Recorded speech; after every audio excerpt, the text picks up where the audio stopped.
Bonjour et bienvenue dans cette nouvelle capsule qui va vous expliquer aujourd'hui quelle est l'éthique pour l'enseignant. Commençons d'abord par une précision. Attention à ne pas confondre la morale, l'éthique et le droit. Sont les concepts complémentaires différents les uns aux autres. Commençons d'abord par la morale.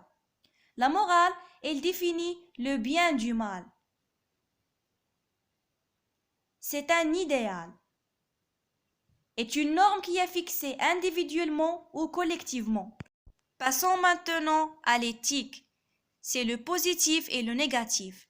C'est une déconstruction des valeurs morales par le fait d'un groupe de femmes ou d'hommes intelligents afin d'arriver à leur objectif. J'ai gardé pour la fin le droit. Il n'est ni l'éthique ni la morale. Il s'agit d'un ensemble de règles définies par une autorité dont la transgression implique une sanction.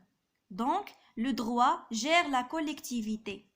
Avec Éric Préra, professeur de philosophie de l'éducation et membre du conseil scientifique de la Direction générale de l'enseignement scolaire, l'éthique professorale s'adosse à 3 grandes vertus.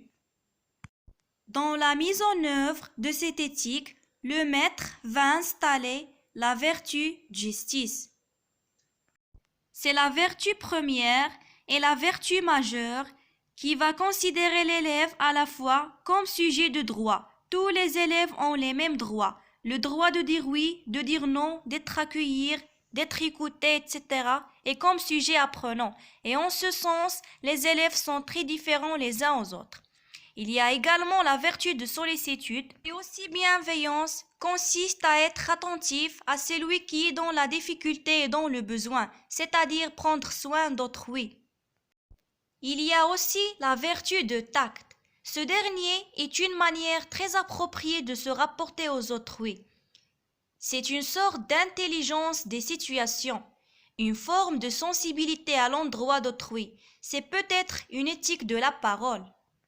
Éric Préra a insisté dans vos derniers écrits sur le tact, car il y a à la fois un sens de l'adresse et un sens de l'à-propos. Il est improvisation.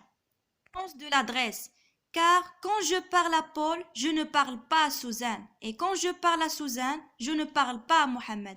Donc, il y a une manière très différente de s'adresser l'un à l'autre. Sens de l'à-propos, sens de ce qui doit être dit et comment cela doit être dit. Éric Préra parle beaucoup de l'estime de soi. Il est la condition première de l'acte d'enseigner. Et le lieu par excellence de cette conquête de soi est bien l'école. C'est à l'école que l'enfant, devenu élève, commence à valoir à cause de ce qu'il fait. Le professeur permet en ce sens à l'élève de développer sa propre estime de lui-même, c'est-à-dire à la fois acteur et moteur. En ce sens, la présence du maître est d'habiter la classe. C'est l'art d'être impliqué et l'art d'être disponible dans le temps présent. Tout ça ne dit pas que le maître est parfait, parce que l'exemplarité professorale n'est pas à chercher du côté de la perfection, or à chercher du côté d'une fidélité silencieuse à quelques grands principes. Ce qu'il faut donc retenir à propos d'éthique enseignante, c'est qu'il est très difficile de se maintenir dans une sorte de constance éthique, de sorte qu'on a besoin de points d'appui. Donc, on peut prendre appui sur une déontologie professionnelle, c'est-à-dire un certain nombre de normes, de recommandations, de repères pour soutenir l'autonomie morale du professeur. Pour Préra, c'est un complément la déontologie et l'éthique. Et voilà,